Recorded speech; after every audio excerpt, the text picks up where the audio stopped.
Hello guys everyone, কেমন আছেন? আজকে নেত্রকোনা ময়মনসিংহ নেত্রকোনার ল্যাঙ্গুয়েজে কথা বলবো। এটা কি মিষ্টি আলু না কুম্বা তাও জানি না।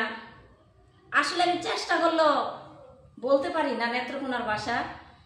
তো যার যার জন্মভূমির ভাষা সেই বুঝে, আমি কি করে বুঝবো? আমি খুবই চেষ্টা করি। তো এটা কি দেখেছেন বন্ধুরা? এটা একটা মিষ্টি আলু। কেন আগে আমি ছোট ছোট আলু আনছিলাম, ছোট আলু মিষ্টি নাই, ভিতরে কালা হয়ে যায় সিদ্ধ করলে। এখন আমি এই যে এখানে 2 কেজি আলু, 3টা আলু 2 কেজি, 2টা আলু সবচেয়ে বড় আর এই আলুটা ছোট। তো আজকে চিন্তা ভাবনা করলাম আলু কাটতে হবে। এ বাবা,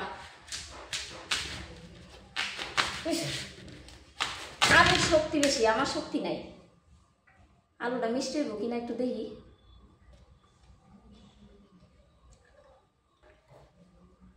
কি জানি মিষ্টি হয় কিনা জানি না। এত বড় আলু তো আর এভাবে সিদ্ধ করা যাবে না।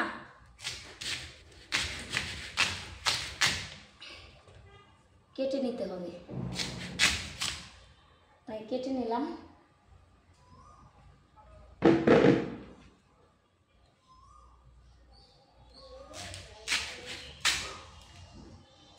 সব সিদ্ধ করলে খাওয়া যাবে না, একটাই।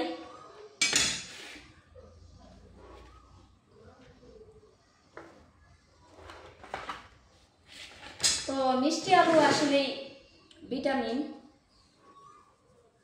বেশি খাইলে সহ্য করা যায় না, আর কম খাইলে তৃপ্তি মিটে না, খাইতে ইচ্ছা করে বন্ধুরা।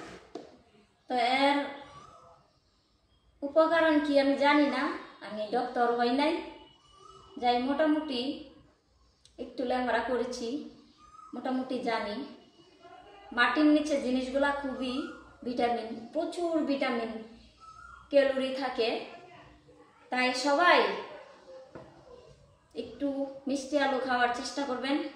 এটা আমি পানি দিয়ে ধুয়ে নিব, সিদ্ধ করব, হালকা একটু লবণ ছিটিয়ে দিব। তো ওইভাবে ধুয়ে সিদ্ধ করে খেয়ে নেবেন, ভালো লাগবে। সবসময় ভালো লাগে না, মাঝে মধ্যে ভালো লাগে। অনেক উপরে বসে গেছি তো মোড়াটা সরিয়ে ফেললাম। তা বন্ধুরা, আমার কথাগুলো কেমন লাগে? ভালো লাগে? তা আমার ভিডিও যাদের ভালো লাগে ইনশাল্লাহ ভিডিওটি দেখবেন সবাই। ওকে।